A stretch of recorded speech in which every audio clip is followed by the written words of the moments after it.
Rule ছাড়া আজকে tense competition হবে, ঠিক আছে? আমরা আজকে 7টা টেন্স শেষ করব।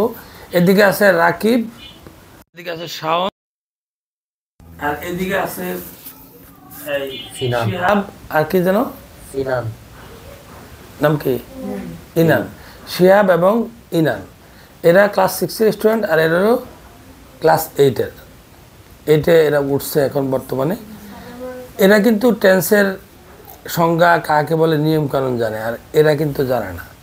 তো এরা হলো রুল ছাড়া, আর এরা হলো কি এই নিয়ম কানুন যেহেতু জানে, তারাও রুল ছাড়াই শিখছে।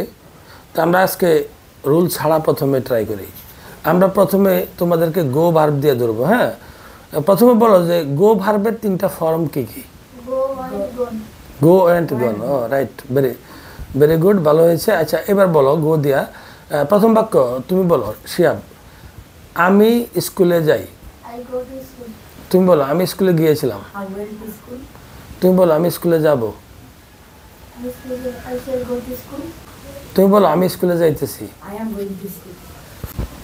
তুমি বলো আমি স্কুলে যাইতেছিলাম। এবার তুমি বলো যে আমি স্কুলে গিয়েছি। I have gone to school. এই 7টা বাক্য ওদের রাইট হয়েছে। হ্যাঁ শাওন, বি ফোকাসড। তোমার এখন 7টা বাক্য ধরবো। ড্র দিয়া। হ্যাঁ, ড্রয়ের ফর্মগুলো কি? ড্রন। আচ্ছা, তো আমি ছবি আঁকি। I draw a picture. আমি ছবি আঁকিছিলাম। I drew a picture. I drew a picture. আমি ছবি আঁকবো। I shall draw a picture. হ্যাঁ, আমি ছবি আঁকতেছি। I am drawing a picture. আমি ছবি আঁকতেছিলাম। I was drawing a picture. আমি ছবি আঁকতে থাকবো। I shall be drawing a picture. আমি ছবি এঁকেছি।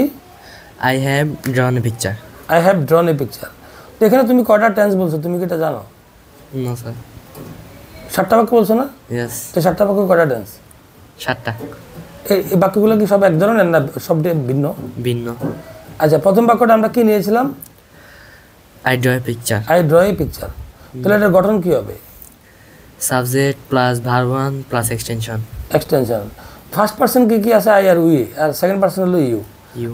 আর অন্যান্য যত নাউন আছে সব থার্ড পারসন। Third person. এর মধ্যে যেগুলো গণনা করা যায় এগুলোর মধ্যে আমরা কিন্তু সিঙ্গুলার প্লুরাল নির্ণয় করি, ঠিক আছে? এর মধ্যে he she it most common, third person singular number. যে কোনো সময় হি শি ইটের পরে যদি কোনো ভার্বের প্রেজেন্ট ফর্ম দিয়ে বাক্য করতে হয় তাহলে অবশ্যই এস বাই এস যোগ করতে হবে। যেমন সে চিঠি লেখে, He writes. এ লেটার, এই এস লাগাইতে হবে। সে মানে মেয়ে মানুষ রান্না করে, তাহলে কি হবে? She cooks. She cooks. হ্যাঁ, শি কুকস। মেয়ে মানুষ হলে শি কুকস হবে। তাহলে এটা হলো কি, এটা গঠন বলার এটা তাহলে হলো কি, এই আমি ছবি আঁকি, এটা গঠন বলার আমি আঁকি ছবি। প্রথমে আমরা আমি অর্থাৎ হলো সাবজেক্ট, তারপরে আমরা কি দিয়েছি? Verb 1. ভার্ব 1 দিয়েছি, তারপরে আমরা Extension. অর্থাৎ মূল ক্রিয়া মানে ভার্ব 1 মানে কি? মূল ক্রিয়া। এটাকে বেস ফর্ম অফ ভার্ব বলে। এটা থাকলে আমরা এটাকে প্রেজেন্ট ইনডেফিনিট টেন্স হিসেবে ধরবো, ঠিক আছে? এটা কি Present indefinite tense. হ্যাঁ। তারপরে আমরা দ্বিতীয় বাক্য হলো কি, আমি ছবি এঁকেছিলাম। I drew a picture. I drew a Picture. Picture, ঠিক আছে? আচ্ছা, তারপরে হলো যে আমি ছবি আঁকবো। I shall draw a picture. Picture. তো এটা গঠন বলালে কি হবে? আমি আঁকবো ছবি। Subject plus shall will plus verb 1 plus extension. নাকি? হ্যাঁ, তাহলে সেটা হলো ফিউচার বোঝায়। আর ফিউচার বোঝানোর জন্য ফিউচারকে আমরা আলাদা করে যে শ্যাল উইল ব্যবহার করবো। আই আর উইর সাথে শ্যাল ব্যবহার করবো নাকি? Yes sir. আর ইউর সাথে উইল, মানে অন্যান্য যত সাবজেক্ট আছে সব কি হবে? Will. আই আর উইর সাথে শ্যাল হবে। যদি আই আর উইর সাথে তুমি উইল দাও কোনো সমস্যা আছে? না। সব জায়গায় উইল ব্যবহার করা যাবে নাকি? Yes sir. শ্যাল ব্যবহার না করলেও চলবে। হ্যাঁ, আমি কি তোমাকে 1 কাপ চা দিব? আমি কি তোমাকে 1 কাপ চা দিব, এখানের মধ্যে তোমরা কিন্তু শ্যাল ব্যবহার করতে পারো। এটা কিন্তু সেলাই Give a give cup you of a cup of tea. তো এটা গঠন প্রণালী কি হলো? সাবজেক্ট প্লাস শ্যাল অথবা will will plus extension. extension.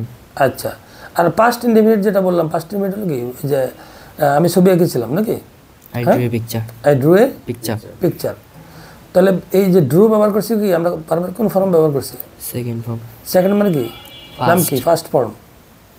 Second form বলবা না, কি বলবা?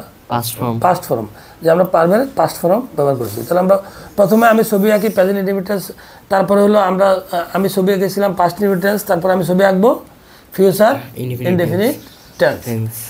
এখন তারপরে হলো কি আমি ছবি আঁকতেছি। এটা ইংলিশ কী হবে? I am drawing a picture. I am drawing a picture.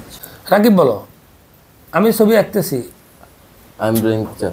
সে ছবি আঁকতেছে, he He is drawing. Drawing a picture. তারা ছবি আঁকতেছে, They they are drawing picture.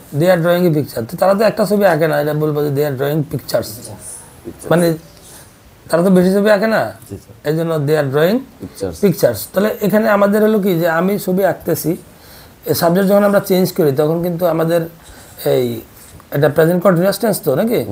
হ্যাঁ, সেই জন্য ধরো এটার সাথে কি যোগ হবে, মানে এমইজার যোগ হবে আর ভার্বের সাথে আইএনজি যোগ হবে। আচ্ছা, যদি বলি যে আমি ছবি আঁকতেছিলাম, আঁকতেছিলাম। হ্যাঁ, I was drawing picture. Picture, হ্যাঁ, I was drawing a Picture. Picture, এই তো হয়েছে, আমি ছবি আঁকতেছিলাম। যদি বলি তারা ছবি আঁকতেছিল, They were drawing picture. Picture, তাহলে আমি ছবি আঁকতেছিলাম, I was drawing a picture, আর তারা ছবি আঁকতেছিল, They were drawing picture. They are Drawing drawing a picture. They are drawing a picture বলবো না, পিকচার্স বলবো। pictures. They are drawing Pictures. Pictures. Okay, তাহলে আমরা এখানে এই আমাদের যে মানে গঠন প্রণালীটা কী ব্যবহার করছি, প্রথমে হলো আঁকতেছি, হ্যাঁ, সেটা হলো সাবজেক্ট প্লাস এম অথবা ইজ অথবা আর, তারপর ভার্ব ওয়ানের সাথে আমরা আইএনজি ব্যবহার করেছি। আর পরবর্তীতে আমরা যখন বলছিলাম যে আঁকতেছিলাম, তখন আমরা কি ব্যবহার করছি, subject plus was were plus ভার্বের সাথে আইএনজি। যদি বলি যে আমি ছবি আঁকতে থাকবো, I shall be drawing picture. Picture, যে সে ছবি আঁকতে থাকবে, He will be drawing picture. He will be Drawing picture. Drawing a Picture. Picture. তাহলে আমরা এখানের মধ্যে এটাকে ফিউচার কন্টিনিউয়াস টেন্স নাকি, এটা গঠন প্রণালী কি হলো, subject plus Subject plus shall be will be হ্যাঁ plus plus ing. Verb one plus Ing. ING, মানে ভার্বের প্রেজেন্ট ফর্মের সাথে Ing. ING. Okay, very good. তাহলে আমাদের 6টা হয়ে গেল। জি স্যার। তাহলে 3টা continuous, present continuous, past continuous, future continuous. তারপরে হলো লাস্ট বাক্য হলো গিয়ে আমি ছবি এঁকেছি, আমি ছবি এঁকেছি। এটা ইংলিশটা কি জানো? I have drawn a picture. I have drawn a picture. সে ছবি এঁকেছে, He has drawn a picture. He has drawn a picture. তো এই ছবি এঁকেছে মানে কোনো কাজ যদি এইমাত্র শেষ হয় তাহলে সেটা কোন টেন্স হয়? Present perfect. Present perfect tense হয়। তাহলে আমরা এখানে চিন্তা করবো প্রথমে অক্সিলারি ভার্ব কী হবে, সাবজেক্টের পরে কি আসবে, Have is. Have has. তাহলে সাবজেক্ট প্লাস হ্যাভ অথবা Has. তারপরে Verb three. ভার্ব 3, মানে ভার্বের জি sir. Past participle form of the Verb. Verb. Next হলো কি এক্সটেনশন। Extension. এটা কি অবজেক্ট বলা যাবে? না। অবজেক্ট আমরা বলবো না, কেন বলবো না, কারণ হলো কি অবজেক্ট ওখানে নাও থাকতে পারে, সেই জন্য আমরা এটাকে এক্সটেনশন বলবো, মানে বাড়তি অংশ। ঠিক, কারেক্ট, হ্যাঁ, okay, thank you very much, good performance, সবাইকে অনেক ধন্যবাদ, আল্লাহ হাফেজ। সবাই একটু ভিডিওটা কি করবো, কত Share. শেয়ার করবে, Like. লাইক কমেন্ট, ভালো ভালো কমেন্ট করে তোমাদেরকে একটু উৎসাহ দেবে নাকি? জি স্যার।